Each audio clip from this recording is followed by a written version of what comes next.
LGBTQ folks, including us in all stories. So that's the other piece that I think is really important. And we've worked really closely with Hollywood on this. It's not just centering the story on us, but we're everywhere, right? We're at your workplace, we're in your families, we're at your laundromat, we're at your grocers, we're everywhere. So why aren't we everywhere in the stories being told? And I think bringing our perspective and us as people into just everyday stories and putting that lens on it is a great place to start too. Des nouveaux mots sont apparus dans notre vocabulaire. Woke, wokisme, cancel culture, antiracisme. Nous allons aborder l'influence de ces nouveaux mots et leur idéologie dans la société. Qu'est-ce qu'est le wokisme? D'où vient-il? Et vers où nous amène-t-il? Né aux États-Unis, le wokisme est un mouvement social qui a connu une évolution notable, que ce soit vis-à-vis de son sens ou de ses revendications. Aujourd'hui, cette idéologie intéresse, intrigue et énerve même certaines personnes. Le wokisme est un mouvement social qui émerge aux États-Unis, issu de l'anglais et du mot woke pour awake qui signifie éveillé. Il a pour but de désigner le fait d'être conscient des problèmes de justice sociale et du racisme au sein de notre société. À l'origine, cette expression « awake » est antérieure au mouvement Black Lives Matter. Dans les années 1930, Lynn Abeli, un chanteur de blues, a appelé à rester éveillé en utilisant le terme « stay awake » dans l'une de ses chansons. En 1965, c'est au tour de Martin Luther King d'utiliser ce mot « awake », rester éveillé et être des citoyens engagés.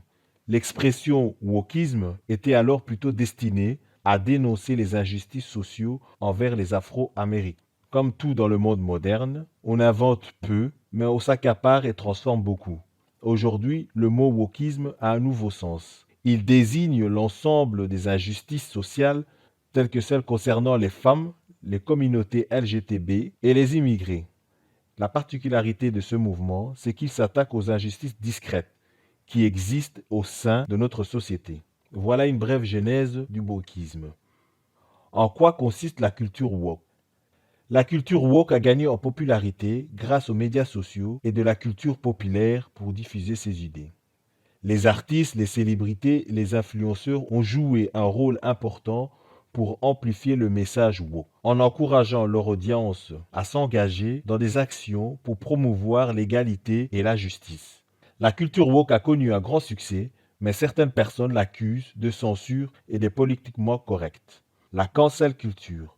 Le mot woke et le terme wokisme renvoie directement à la cancel culture. Question sur les idéologies woke ou de cancel culture. Vous dites qu'elles sont au service d'un nouveau totalitarisme. Ah oui, tout à fait. C'est quoi les caractéristiques de c'est ce un totalitarisme, c'est-à-dire d'une censure telle qu'on n'en a jamais vu, c'est-à-dire une censure morale, mais on peut dire que l'Église catholique a pu exercer autrefois une censure morale sur la population, mais aujourd'hui, cette censure morale du politiquement correct, du sexuellement correct, on peut dire, ou du racialement correct. Enfin, en plus, c'est d'un racisme extraordinaire, parce que quand on voit qu'il y a des associations qui s'appellent l'association de défense des Noirs, ou des choses comme ça, vous imaginez une association de défense des Blancs, enfin... il y a une espèce de catégorisation des gens en fonction de critères qui n'ont pas lieu d'être, le fait d'avoir plus ou moins de mélanine dans la peau, on pourra mettre les rouquins, les blonds, etc. Enfin, à mon sens, tout ça, on racialise, on enferme les gens dans des catégories sexuelles, et puis en plus, ce sont des idéologies qui, comme toutes les idéologies d'ailleurs, se déconnectent du réel, c'est-à-dire qu'elles inventent leur propre réalité sexuelle, par exemple, en disant, il suffit qu'un homme décide qu'il est une femme pour qu'il le devienne. C'est la nouvelle pensée et les actions qui déterminent le réel maintenant. Voilà, c'est ça, c'est une espèce de nominalisme. Avant, c'est comme si, comme je dis souvent, c'est pas parce qu'un cheval va s'installer dans une étape qu'il devient une vache. Il y a des réalités, il y a une réalité fondamentale qui sont innées. Même si ensuite la personne peut, dans son sentiment personnel, et ça c'est tout à fait respectable, se sentir plus attiré par des pratiques. En plus, c'est très contradictoire parce qu'à la fois, il faut pas sexualiser les gens, mais enfin, on dit qu'un petit garçon, par exemple, qui joue à la poupée, eh bien, c'est une fille. Ben non, c'est un petit jeune garçon qui joue à la poupée. Voilà. C'est pas ça n'en fait pas une fille. Le fait de jouer à la poupée n'est pas déterminant du sexe féminin. Enfin, je ne pense pas. La cancel culture est les processus durant lesquels une personne ou une entreprise jugée comme problématique pour ses prises de position politique, ses déclarations est délibérément ostracisée. Exemple, une actrice de Disney a été cancel, interdite de tournage car elle est accusée d'avoir tenu sur Twitter des propos transphobes. Mais à quel moment du mouvement social pour les Afro-Américains, sommes-nous passés au mouvement transphobe, LGTB, antiraciste, égalité des femmes? Aujourd'hui, le terme wokisme et le mot culture woke ont été accaparés, pris en otage, en grande partie par le mouvement LGTB transphobe. Les autres revendications sont devenues mineures. Je vous partage ici une vidéo très bien faite qui met en relation le wokisme, la crise économique actuelle et la religion. L'auteur de la vidéo part du postulat que les mouvements woke, le wokisme, se comportent comme une religion, avec son pape, ses apôtres, son clergé, et ainsi de suite. Le wokisme et la crise économique actuelle.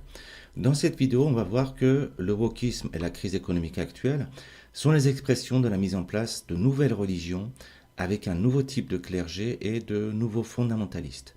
Les crises morales actuelles sous forme d'écologie, de wokisme, de la question des genres et les rapports hommes-femmes, etc., la plupart de ces mouvements moralisants sont en fait de nouvelles formes religieuses avec leur propre liturgie. De la même manière, la crise économique actuelle peut être vue comme le pendant de l'émergence de ces nouvelles religions. Naturellement, il y a plein de paramètres derrière une crise économique, mais une des toiles de fond de la crise économique actuelle en ce moment, c'est la mise en place d'une nouvelle forme de pouvoir qui est en fait une espèce de théocratie totalement inédite, une théocratie qui ne dit pas son nom en fait. Et cette nouvelle théocratie dont le Vatican se trouve aux États-Unis et qui s'est implantée insidieusement en Europe depuis les années 80, pas une sorte goutte à goutte comme ça, eh bien cette théocratie abrite une papauté ultra riche sous forme de grandes corporations technologiques américaines, avec un clergé composé de médias et de forces politiques, et un bras militant sous forme de mouvements moralisants comme le woke ou l'écologie extrémiste. Alors, quelles sont les sources de cette hypothèse religieuse qu'on avance ici? Eh bien, les sources principales sont un philosophe français qui s'appelle Jean-François Bronstein, qui a écrit un livre du nom de la religion woke. Il y a aussi les travaux de l'économiste américain Joel Hodgkin. Il a fait un livre qui s'appelle The Coming of Neo-Féodalisme, on va en parler. Il y a également les travaux de Omar Aktouf, qui est un intellectuel algérien qui est basé au Canada, qui n'est pas très connu en France, mais qui gagne vraiment à être connu parce qu'il a fait vraiment des travaux remarquables sur les sujets économiques. Vous avez les liens de tout ça en bas de cette vidéo et je vous recommande bien entendu de lire ces livres-là vous-même pour que vous puissiez faire votre propre idée du sujet. Alors, l'avantage de cette hypothèse religieuse, c'est que ça explique pas mal les actualités que nous vivons et qui paraissent un peu absurdes, comme le wokisme, le cancel culture ou l'antiracisme poussé à l'extrême. Par exemple, d'après Joel Hodgkin, un des signes qu'il s'agit bien ici de mouvements religieux et non pas de mouvements sociaux, c'est que dans tous ces mouvements, l'intention prime sur le résultat. Et chaque fois que l'intention l'emporte sur le résultat, c'est que vous êtes en face d'un phénomène religieux. Et c'est pour ça que les gens ont du mal à appréhender ces forces qui leur paraissent vraiment absurdes. C'est que dans tous ces mouvements, comme dans tous les mouvements religieux, l'intention prime sur le résultat. Par exemple, il y a des fondamentalistes écologistes qui sont capables de penser qu'on peut détruire l'économie d'un pays juste pour sauver ses forêts. Vous voyez, c'est ce type de raisonnement un peu absurde. Voilà rapidement le contenu de cette présentation qu'on va dérouler en deux parties. Alors, dans la première partie, on va traiter pêle-mêle des sujets comme le wokisme, les rapports hommes-femmes, les revendications des minorités, le militantisme écologique, les modes alimentaires comme le véganisme, etc., la question des genres, tout ça. Et globalement, on va essayer de comprendre quel est ce vaste mouvement idéologique et qui sont les apprentis Lénine ou les apprentis Mao cachés derrière ces mouvements. Parce que le problème de ces mouvements, ce n'est pas du tout dans leurs intentions, qui sont plutôt nobles. Il y a réellement des problèmes écologiques et il y a réellement des problèmes sociaux d'égalité. Mais puisque tous ces mouvements se cristallisent en structures religieuses, ce qui pose problème, ce sont les fondamentalistes dans ces mouvements-là. En effet, il y a toute une caste de nouveaux fondamentalistes derrière tous ces mouvements qui peuvent faire beaucoup, beaucoup de mal à l'échelle d'un pays. Et comment fonctionnent en fait ces nouveaux fondamentalistes?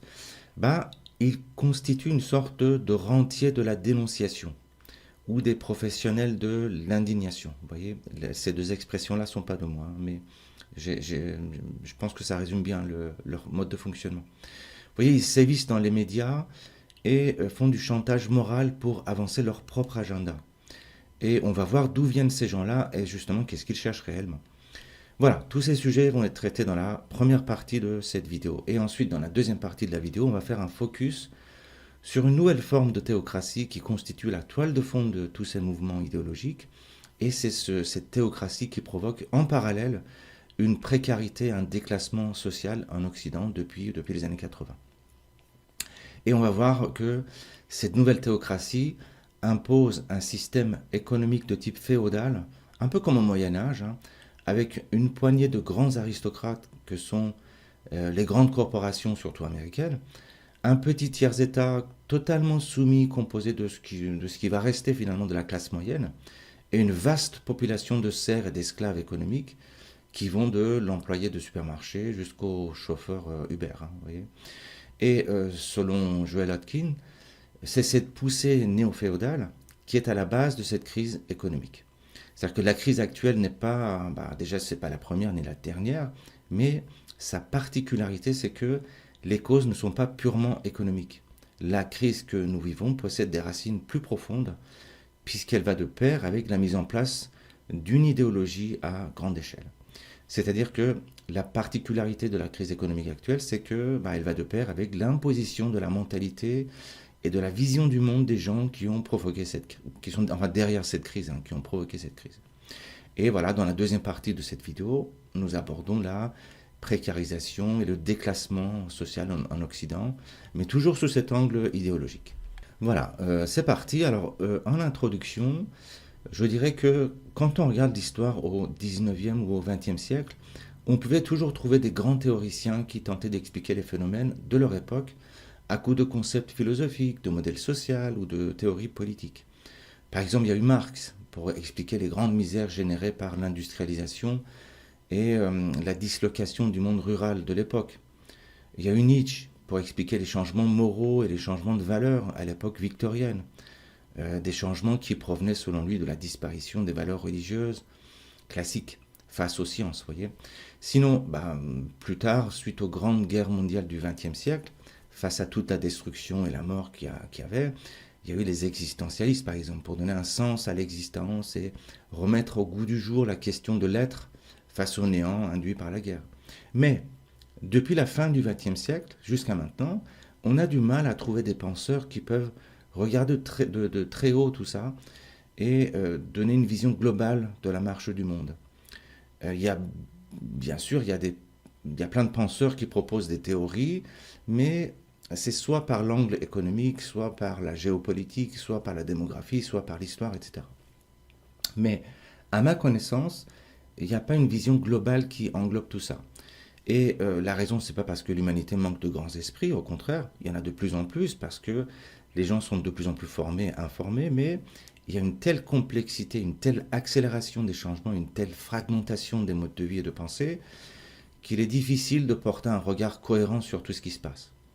Si bien qu'il suffit de regarder la télé 30 minutes pour être non seulement complètement déboussolé par tout ce qui se passe en ce moment, mais surtout ressentir une sensation profonde d'absurdité, vous voyez, et d'impuissance par rapport à une énorme machine qui est devenue totalement folle. On a l'impression que le monde actuel est une grosse salade faite d'emballements hystériques, de phénomènes sociaux absurdes, de violences symboliques dans les pays développés et de violences tout court dans les pays non développés. Tiens, là par exemple, je viens de dire pays non développés. Je suis sûr qu'il ne manquera pas de quelques inquisiteurs bien pensants pour me traiter de tous les noms, simplement par l'emploi du terme pays non développé, vous voyez.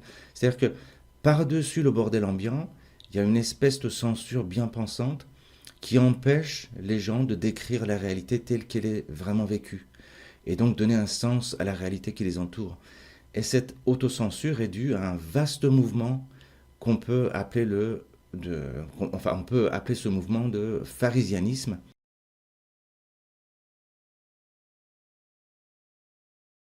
Un autre élément qui alimente la confusion actuelle est le degré d'épuisement mental qui frappe surtout les pays prospères.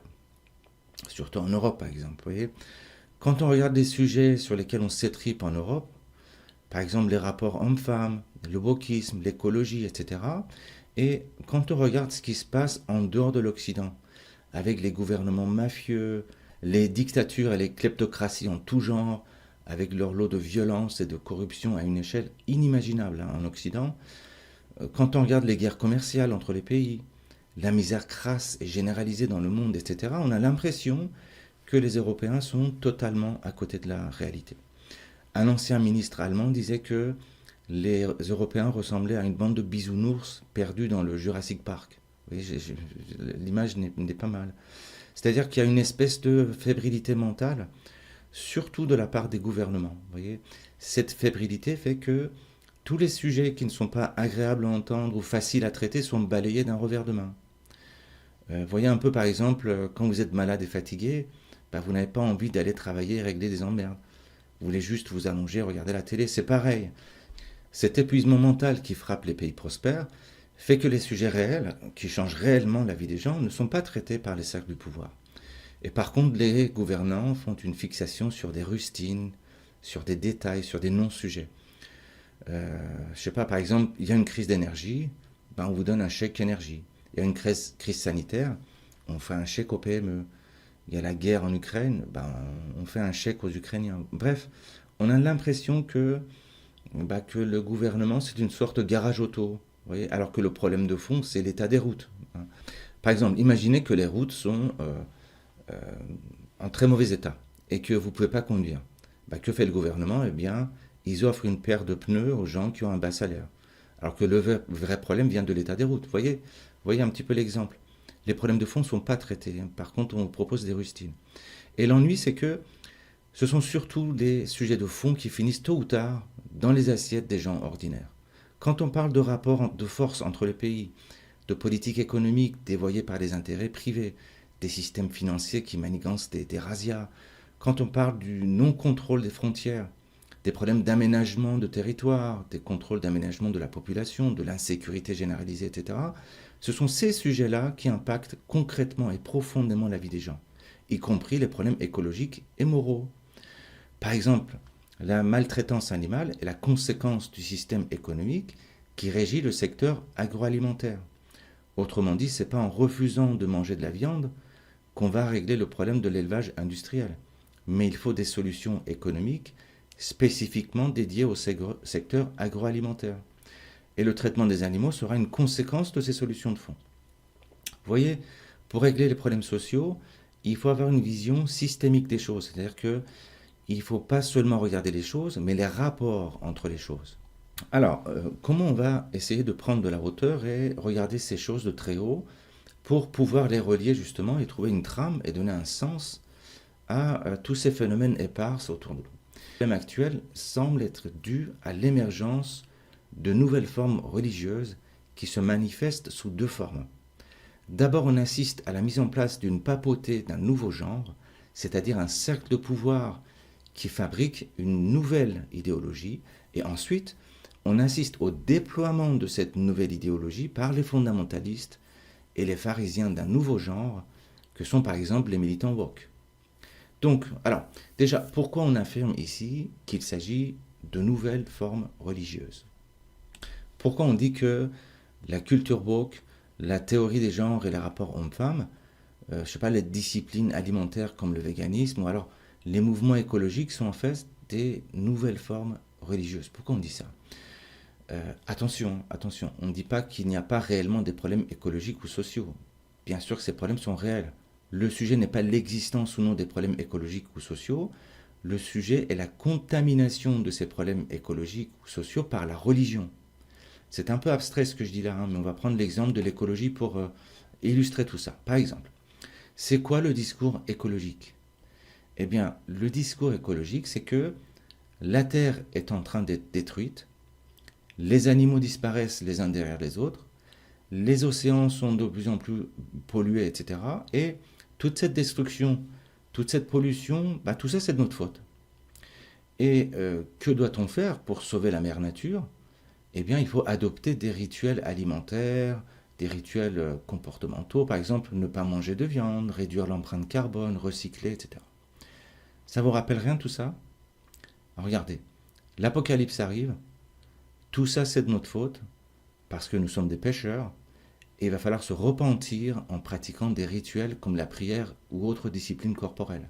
Vous voyez, on retrouve dans le discours écologique exactement les mêmes mécanismes qui sont à l'œuvre dans le discours religieux. Et surtout dans les courants apocalyptiques des religions, on retrouve ces mêmes mécanismes-là. Alors encore une fois, ça ne veut pas dire qu'il n'y a pas un problème écologique, au contraire. Mais de la même manière que quand les religions parlent à tort et à travers des notions de péché ou de repentance, ça ne veut pas dire non plus qu'il n'y a pas réellement un problème d'ego humain. Mais le problème, c'est que, vous voyez, ce problème écologique sont contaminés par ces discours religieux.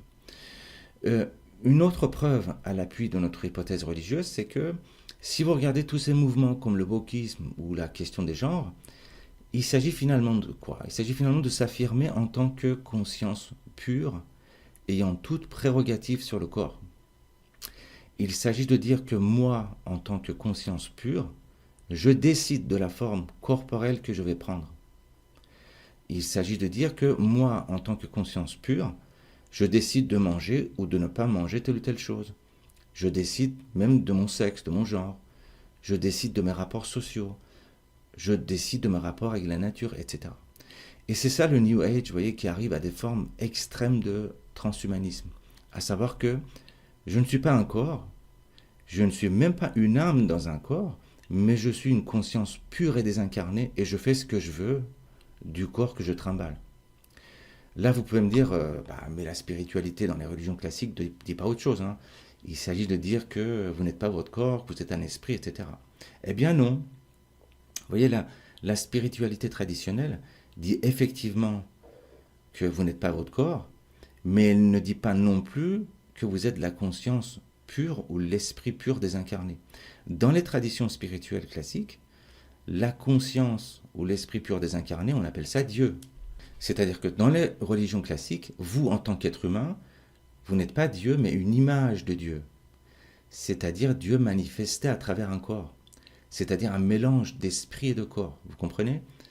Le but de la spiritualité classique n'est pas de refuser le corps, mais simplement de dire que vous êtes plus que le corps. C'est-à-dire qu'il existe quelque chose en vous qui dépasse votre corps. Et cette chose est une partie de Dieu, un bout de l'esprit, ce qu'ils disent ça, une image de Dieu, vous voyez? Alors que ces nouvelles formes religieuses New Age consistent à refuser carrément le corps et dire que vous êtes une conscience pure, capable de s'incarner sous la forme qu'elle désire. Et c'est ça le transhumanisme. Ils disent par exemple que la conscience pure peut s'incarner dans un corps de garçon, de fille, de transgenre, et même dans une machine. Hein. Si vous voulez, ce sont des formes extrêmes de la mauvaise digestion des religions asiatiques en Occident, comme le bouddhisme ou l'hindouisme. De la même manière que les religions abrahamiques ont été dévoyées et mal comprises, ça a donné toutes sortes de fanatismes morbides, de la même manière, c'est aujourd'hui le tour des religions non abrahamiques, c'est-à-dire des religions asiatiques, d'être déformées et traînées dans la boue pour donner toutes sortes d'absurdités. Et de la même façon que les religions classiques ont donné des Torquemada, l'Inquisition, Al-Qaïda et l'État islamique, de la même façon, ces nouvelles formes religieuses donnent des fanatiques en tout genre capables de vous trancher la gorge pour défendre les droits des transmouettes. Oui, alors c'est quoi les transmouettes? C'est des gens qui se sentent profondément mouettes et qui veulent vivre sur une falaise, quelque part au bord de la mer. Alors je plaisante, mais on n'en est pas loin. Vous voyez, ce phénomène de dévoiement d'une religion est appelé le pharisianisme, ou la bien-pensance, comme on dit aujourd'hui. Aujourd'hui, on appelle ça la bien-pensance. Alors, c'est quoi le pharisianisme ou la bien-pensance? Eh bien, le pharisianisme est la dégénérescence d'une organisation religieuse ou sociale par la prise de pouvoir par des agents pathologiques. Le pharisianisme, c'est lorsque la gouvernance d'une organisation religieuse ou sociale est contaminée par des agents psychologiquement déviants qui instaurent l'absurdité en tant que règle de fonctionnement pour assurer leur survie. Le pharisianisme, c'est un peu comme l'hypnose, mais à l'échelle d'une société. Par exemple, on va mettre en place des règles de langage totalement absurdes. On va par exemple interdire ou changer certains mots. On va censurer votre langage, ou alors on va mettre en place des règles économiques absurdes.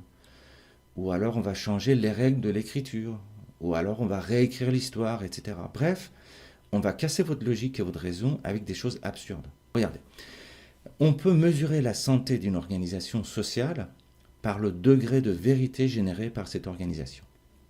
C'est-à-dire que plus la vérité prend de l'importance dans une société, plus cette société va se construire et se développer. A l'inverse, plus l'absurdité et le mensonge prennent de l'importance dans une société, plus la société tend vers sa destruction. Prenez l'exemple d'une entreprise. Une entreprise qui se développe est toujours dirigée par des gens compétents qui parlent un langage vrai. Alors qu'une entreprise qui stagne ou qui est en déclin est généralement dirigée par des incompétents qui parlent souvent un langage moralisant et qui mettent en place une espèce de liturgie, à base d'open space, d'organisation des places de parking, des économies de papier, vous voyez, ce genre de conneries. Vous voyez, généralement, le délitement d'un organisme intervient lorsque la gouvernance de l'organisme est parasitée par des gens dont la survie ne dépend pas de la réalité objective, mais de la mise en place d'une réalité totalement subjective. Une fois que la gouvernance d'une organisation est polluée par des agents pathogènes, pour ne pas dire psychopathes, la réalité objective cède la place à l'absurde et à des situations kafkaïennes. Ce phénomène est magistralement expliqué dans le Nouveau Testament. Ces déviations psychiques par rapport à la vérité sont représentées par deux figures symboliques que sont les pharisiens et les docteurs de la loi. Alors, qu'est-ce que c'est que tout ça ? Eh bien, un pharisien est une sorte de bien-pensant et le docteur de la loi est un dogmatique. Alors, le dogmatisme est une chose assez simple à comprendre. En gros, un dogmatisme, c'est quoi ? C'est quelqu'un qui ne sait pas. Il n'y a pas de conjecture possible avec un dogmatique. Vous ne pouvez pas discuter avec lui. Pourquoi ? Parce que sa vision du monde est fermée. Parce qu'il ne sait pas qu'il ne sait pas, tout simplement. Mais bon, malheureusement, les mouvements actuels dont on parle ici, comme le wokisme, le fondamentalisme écologique, les social justice warriors, tout ça, tous ces mouvements-là sont non seulement pollués par le dogmatisme, mais en plus sont amplifiés par un deuxième profil psychique qui est le pharisianisme. Alors, le pharisianisme, c'est-à-dire la bien-pensance, comme on dit aujourd'hui, c'est beaucoup plus subtil que le dogmatisme. Alors, un pharisien ou un bien-pensant est un professionnel de l'indignation qui défend inconsciemment ses propres intérêts bien cachés. Attention, encore une fois, on ne parle pas des gens, mais de type psychique. On est tous plus ou moins pharisiens. Alors, comment ça fonctionne, un profil psychique de pharisien ? Eh bien, ça ressemble à un petit soldat avec un bouclier et une lance. Il porte d'abord un bouclier sous forme d'innocence. Par exemple, les défenseurs de la théorie des genres, ou du wokisme, se mettent toujours dans une posture d'innocence. C'est-à-dire que leur fascisme ne se porte pas sur l'ordre social établi, mais sur un ordre social à établir. Je ne sais pas si c'est clair ce que je viens de dire là, mais je vais vous donner un exemple pour voir comment ça fonctionne, ces gens-là, pour que ça soit plus clair. Par exemple, prenez l'exemple du réchauffement climatique ou le problème de discrimination. Ces problèmes-là sont réels, ce sont des données réelles. Et donc, comment ça fonctionne un pharisien ? Un pharisien se base sur ces problèmes réels pour proposer des solutions débiles. Et à chaque fois qu'on lui dit que sa solution est débile, il prend une posture d'innocence de celui qui défend la vérité. Pourquoi ? Parce qu'il se base sur des problèmes réels. Vous voyez comment ça marche ? Par exemple, prenez un antiraciste qui attaque quelqu'un et le traite de raciste. Eh bien, si vous lui dites que, non, cette personne-là n'est pas raciste, il n'a jamais rien dit ou jamais rien fait dans ce sens, immédiatement, il vous dira, quoi ? Vous niez l'existence du racisme ? Vous niez que les minorités ont souffert ? vous niez la souffrance des esclaves, etc. Vous voyez comment ça marche? C'est cette posture d'innocence qui va faire du contradicteur un coupable. Hein, vous voyez, je reprends l'exemple du racisme. Vous voyez, le racisme est un phénomène réel. Sauf que quand un pharisien antiraciste traite quelqu'un de raciste, si jamais on le contredit, il vous ramène sur le terrain du problème générique du racisme qui est réel, et une fois sur ce terrain-là, vous êtes pris en défaut puisque le problème de racisme est réel. Vous voyez, tout ça c'est des recettes de dialectique, mais c'est redoutable, hein, ça marche super bien. Mais c'est pas fini parce que par-dessus cette posture d'innocence, le pharisien adopte une deuxième posture qui est celle de l'irréprochabilité sous forme de juge ou de critique. Pourquoi? Parce que la seule personne qu'on ne peut pas juger, bah, c'est le juge lui-même. Vous voyez, le juge est irréprochable, par définition. Vous voyez, la seule personne à laquelle vous ne pouvez pas faire de reproches, bah, la personne qui fait des reproches. Ça, c'est pas mal utilisé dans les couples d'ailleurs. Hein. Les couples utilisent beaucoup ça, et ça marche super bien. Alors, vous avez sans doute un profil comme ça dans votre entourage. Hein. Ça ressemble à quelqu'un assis sur un petit rocher en train de juger tout le monde du haut de sa perfection. Vous voyez, la personne est parfaite, hein, bien entendu, et juge tout le monde. Vous voyez, cette seconde posture du pharisien, qui est celle du juge, fait qu'il attaque et juge en permanence ce qui le met à l'abri d'être jugé et attaqué a priori. Donc, si je résume, le pharisien est une sorte de petit soldat avec un bouclier d'innocence et une lance de critique. Hein, c'est un petit soldat qui se cache derrière son bouclier d'innocence et qui lance ensuite des rayons paralysants comme ça, sous forme d'attaque moralisante. Vous voyez, un pharisien bien pensant aujourd'hui, c'est comme une sorte de plutoir. Vous voyez, ça vous asperge par des invectives moralisantes comme ça. Encore une fois, il ne s'agit pas de désigner des gens, mais une catégorie psychique. Mais alors, on peut se demander pourquoi cette mentalité existe. Quelle est la raison d'être de ce type de comportement? Eh bien, la raison d'être, c'est que un pharisien est quelqu'un d'égoïste, mais croit agir pour une vérité plus grande que lui. Ce sont des gens qui sont persuadés d'être désintéressés. Hein. Ça, ils sont persuadés d'agir pour une cause plus grande qu'eux.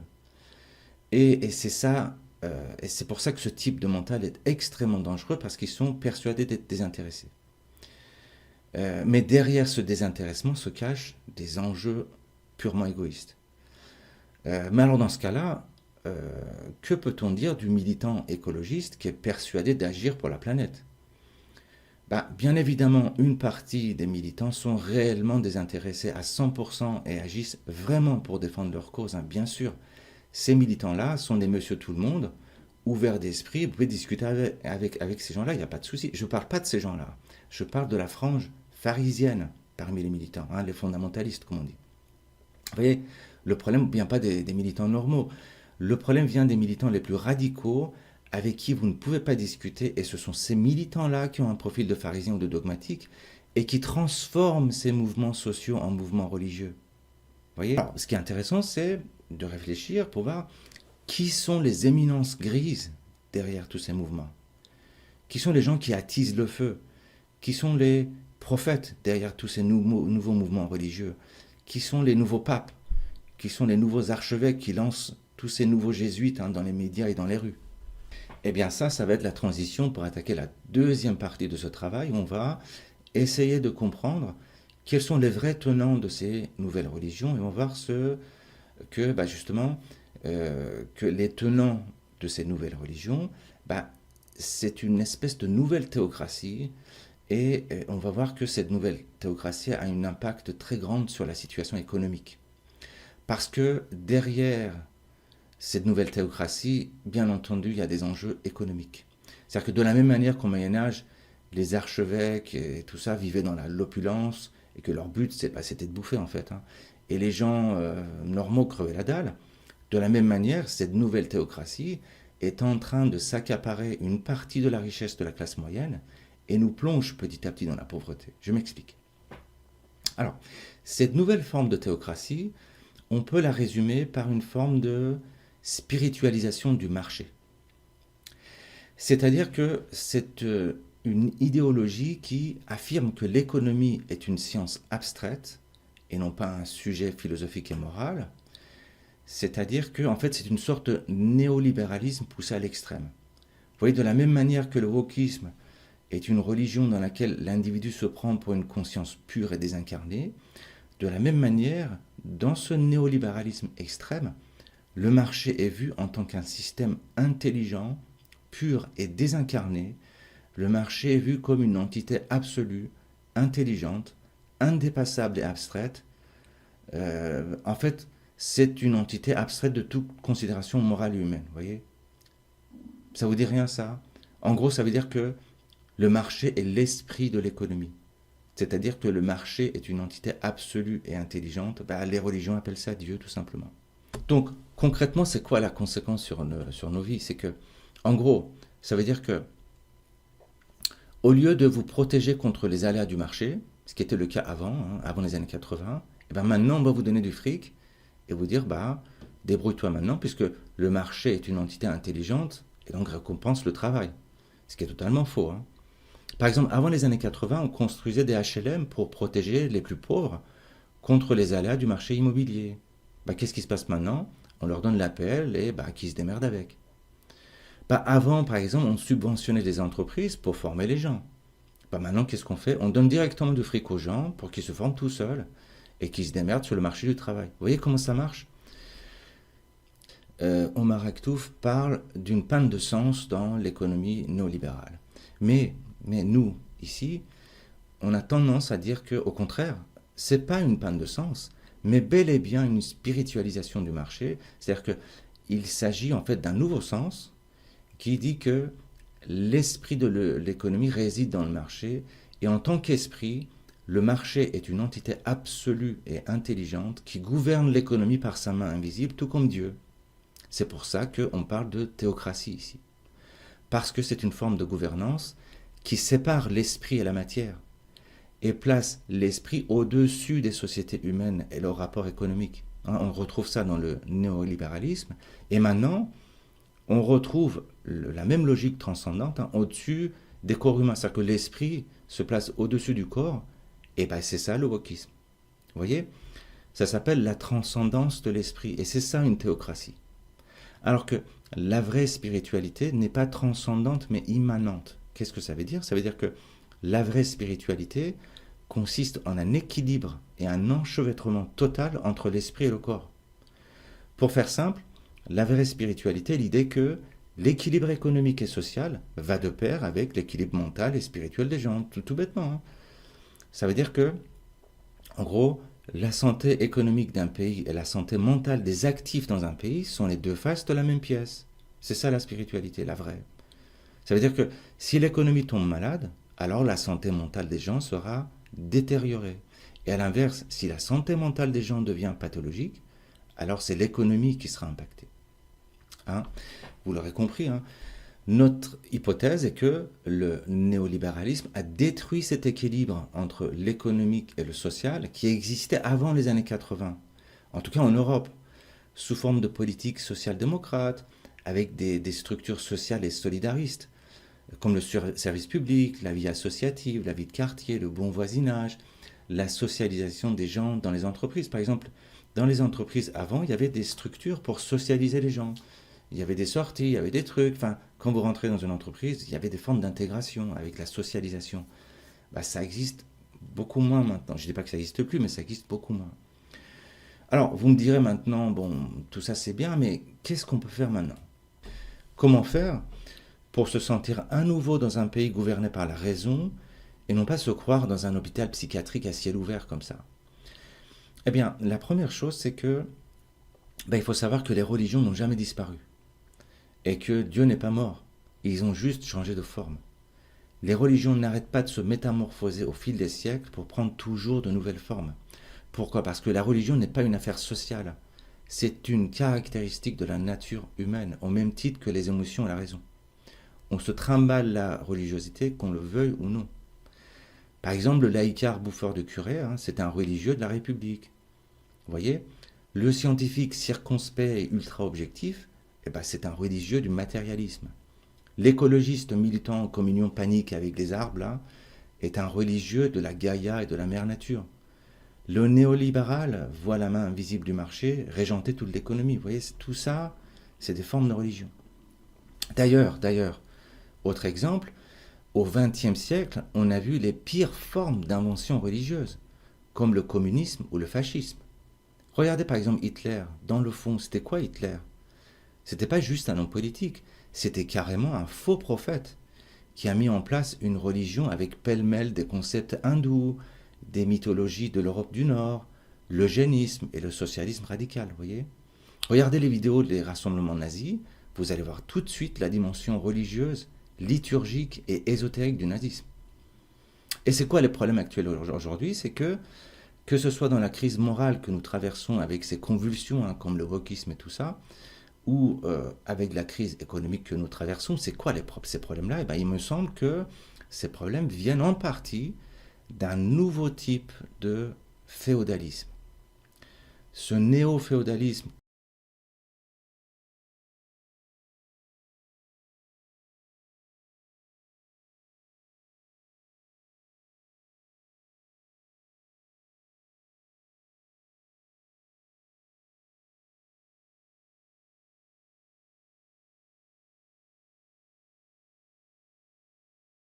féodalisme. Ce néo-féodalisme, comme l'explique Joel Hodgkin, c'est quoi? C'est une théocratie libérale qui lance de nouveaux courants religieux comme le wokisme. Et ces courants religieux fonctionnent un peu comme des acides ou comme des dissolvants dans une formation sociale. Avec beaucoup de recul, on dirait même que ces mouvements-là ont un rôle de corrosif pour détruire les structures morales, sociales et économiques en place. Mais alors, en conclusion, là, qu'est-ce qu'on fait? Comment faire pour neutraliser tous ces nouveaux fondamentalistes qui font des dégâts énormes, hein, surtout dans les sociétés prospères? Eh bien, à mon sens, il faut regarder le profil psychique des tenants de cette théocratie. Regardez, quelqu'un qui est capable de séparer la politique ou l'économie des règles morales humaines basiques, eh bien, ce quelqu'un est aussi capable de séparer ses propres comportements des règles morales basiques. C'est-à-dire que c'est quelqu'un qui n'éprouve ni honte, ni scrupule, ni sentiment. Les psychologues appellent ça un psychopathe. Alors là, vous pouvez me dire n'importe quoi, c'est pas parce qu'on sépare l'économie et la morale qu'on est psychopathe. Réfléchissez bien. Quand une société devient prospère et se développe, quels sont les profils psychiques adaptés à entrer dans les cercles de pouvoir dans cette société-là? Est-ce que ce sont réellement des gens qui travaillent et qui construisent? À quoi peuvent servir les gens qui travaillent et qui construisent quand tout est construit dans un pays? Qu'est-ce que vous voulez construire dans un pays prospère? Là aussi, vous pouvez me dire, n'importe quoi, il y a toujours plein de choses à construire, même dans les pays avancés et prospères. Ah bon? Est-ce que vous vous rendez compte de la différence entre la France de l'après-guerre et la France de maintenant? Dans la France de l'après-guerre, si vous aviez un appart suffisamment grand, vous aurez déjà 2-3 familles de sans-abri placées dans votre appartement, parce qu'il y avait pas de, il y avait plein de quartiers entièrement détruits par les bombardements. Il n'y avait plus rien à bouffer, les gens crevaient la dalle, il fallait tout reconstruire. Et quels sont les profils? Quels étaient les profils dont on avait besoin à cette époque-là, dans les années 50, 60, 70, voyez, pour reconstruire et faire fonctionner tout un pays? Il fallait des ingénieurs, des médecins, des gestionnaires honnêtes, des fonctionnaires dévoués, etc. C'est-à-dire qu'il fallait des gens normaux et sains d'esprit, capables de travailler et de produire des choses. Mais une fois le pays reconstruit, on va dire, à la fin des années 70, et une fois que le système finalement marche plus ou moins tout seul, c'est-à-dire là on arrive vers les années 80, est-ce que vous croyez qu'on avait autant besoin de profils sains d'esprit et productifs? Eh bien non. Au contraire. Les profils qui grimpent à ce moment-là sont ceux qui manigancent et passent leur journée à se construire une carrière. C'est-à-dire que dans les périodes d'opulence, les travailleurs et les constructeurs se font planter par des intrigants et autres imposteurs. Pourquoi? Parce que le système est rodé, le système tourne, le système économique je parle. Et ce ne sont pas des ingénieurs qui vont créer de la richesse dans un système économique qui tourne, ce sont des financiers par exemple qui exploitent la richesse réelle pour créer de la richesse fictive. Et dès que vous êtes dans la création de richesse fictive, ça veut dire que vous êtes dans le mensonge et des illusions, ouais, tout simplement. Et qui sont les profils les plus doués là-dedans? Eh bien, des Madoff, des Bezos, des Patrick Drahi, bref, des gens pas très sympas, on va dire. Voilà. Alors, je résume, ce que je viens de dire, c'est que, en fait, si je résume tout ça, c'est qu'il y a une frange de la population, hein, de l'ordre de 4 à 5%, qui sont incapables de trouver l'équilibre mental, puisqu'ils souffrent d'une pathologie qui consiste à avoir un trou dans sa tête et ne pas ressentir d'émotion de honte ou de culpabilité. Les psychologues appellent ça des psychopathes. Et pourquoi je vous dis ça? Parce que ce sont ces profils-là qui arrivent dans les cercles de pouvoir dans les temps prospères. Pourquoi? Parce que pendant les périodes prospères, les profils constructeurs et sains d'esprit ne servent pas à grand-chose dans la gouvernance, puisque le système tourne pratiquement tout seul. C'est peut-être l'une des raisons de la décadence d'ailleurs des civilisations, c'est quand la prospérité fait remonter les psychopathes en haut, voilà, tout simplement. Et ce sont ces profils psychiques qui constituent cette espèce de théocratie actuelle, avec une idéologie déviante et fondamentalement pathologique, et ce sont eux qui distillent ce pathos à travers leur clergé, que sont les médias, les lobbies, les miliciens, le woke, etc. C'est-à-dire que ce sont eux qui élaborent une réalité totalement absurde, qui correspond à leurs propres intérêts et qui ensuite imposent cette réalité absurde à la société. Vous voyez? Mais que faire avec ces gens-là? On ne peut quand même pas les interner, ils sont là. Et d'ailleurs, ils tiennent les manettes. Eh bien, à mon sens, il faut inventer une économie dans laquelle on exploite la force, la méchanceté, la rapine et la brutalité de ces gens-là pour le bien de tous. Pourquoi je dis ça? Parce que si vous regardez bien, un individu sain d'esprit n'a pas le centième de la force, de la détermination et de la persévérance d'un psychopathe. Regardez dans les religions, regardez par exemple la figure du diable. C'est une figure symbolique, le diable. Le diable, c'est un ange. Ça veut dire quoi? Ça veut dire que c'est un auxiliaire de Dieu. Pourquoi d'ailleurs Dieu a-t-il créé le diable? À quoi sert le diable? Eh bien, le diable sert à dissoudre, à détruire, à faire exploser. C'est une dynamite, c'est une bombe. Regardez bien. Regardez, par exemple, il faut des mois et des mois pour construire une maison. Mais d'un autre côté, il suffit de quelques kilos de dynamite pour la faire disparaître en 3 secondes. Aucun maçon n'a la puissance d'un bâton de dynamite. Par contre, aucun explosif ne peut construire une maison. Il faut le travail laborieux, pénible des ouvriers. Donc, il faut utiliser les dynamites, qui est en fait, c'est une allégorie, c'est une image pour vous expliquer ces individus-là avec un profil déviant. Il faut exploiter ces individus-là pour le bien de la société. Alors, comment faire concrètement? J'en sais rien.